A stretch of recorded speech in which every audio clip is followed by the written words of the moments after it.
So I made a video in a few days. Just been working religiously, learning the ropes at my new job as a bartender. And it's crazy because I didn't even think I was going to get the call yet. But my chief, who's my recruiter, pretty much relayed to me that, hey, he asked me, he said, when are you available this week? And I told him, I said, man, I'm not available this week because I got to work. Because if you guys are watching or if you knew, I was telling my chief my chief was telling my ass that you got to get this ticket paid. You feel me? But he was asking me, when are you available this week? And I was like, no, I'm not available because I got to work. But he said, next week, we need to get you to MEPS to see if you're physically fit or whatever. Which I'm pretty sure that I am. You know what I'm saying? So, next week, Monday or Tuesday, those will be my 2 off days. I'll be going to New Orleans to do my physical. Absolutely crazy. I'll be doing my physical. And it's just fucking nuts, man. I'll be going to the Navy, so I'll be going to the U.S. Navy soon. Isn't that crazy? Ugh. And he's like, Tuesday, I'm going to call you to go over some stuff or whatever. And he said, Wednesday, is that my neighbor? No, I don't think so. She was like, Wednesday. Yeah, that is my neighbor. I was like, is that my little tiny neighbor? But my chief was like, Wednesday, I'm going to pick you up. Because I got to go to work Wednesday too, man. I got to get this fucking ticket paid. I didn't say that to him, but that's what I'm thinking, man. I got to get this fucking bread up, man. Like, man, I can't tell y'all how much I've been sacrificing, man.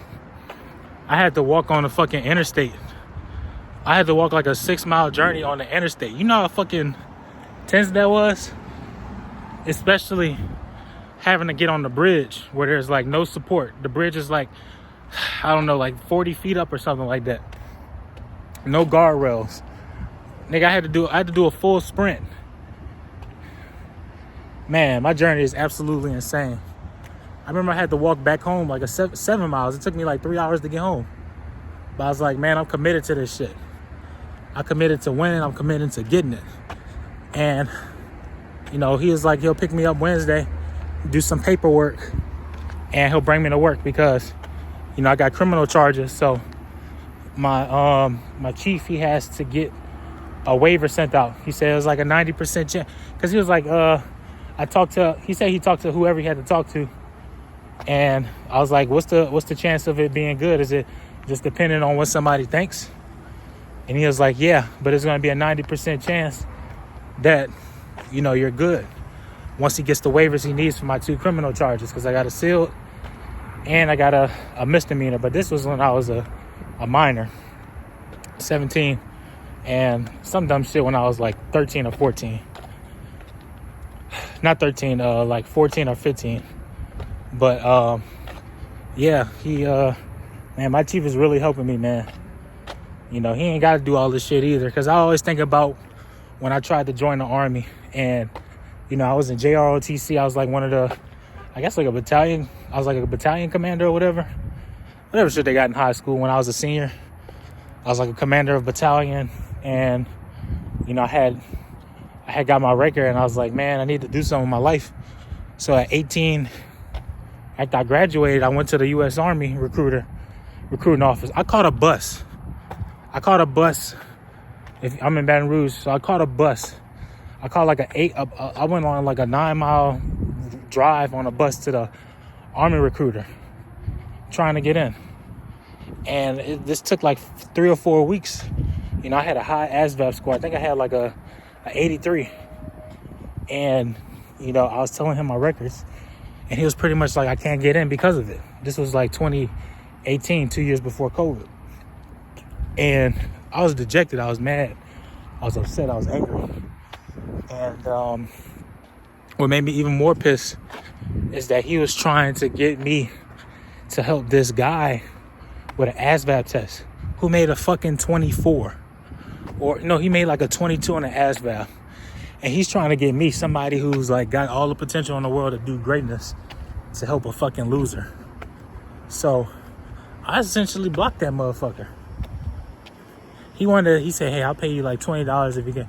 Motherfucker, does it look like I want to help this guy for a fucking for a goddamn Golden Corral buffet? Are you fucking serious?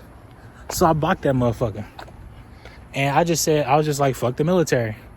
You know, and that was years past, 19, 20, 21, 22, 23, 24. 6 years later, I'm like, man, I gotta do something. I gotta build up who I want to be. So I had went to the fuck these goddamn mosquitoes, man, shit. So I had what's the word I'm looking for? I called the U.S. Army first. And you're like, why are you talking to the U.S. Army?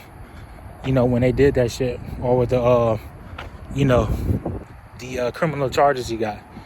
Because and majority of the reason why is because the damn I'm looking at YouTube videos and I'm seeing the news, and I'm pretty much saying that U.S. military is in crisis because of the recruitment.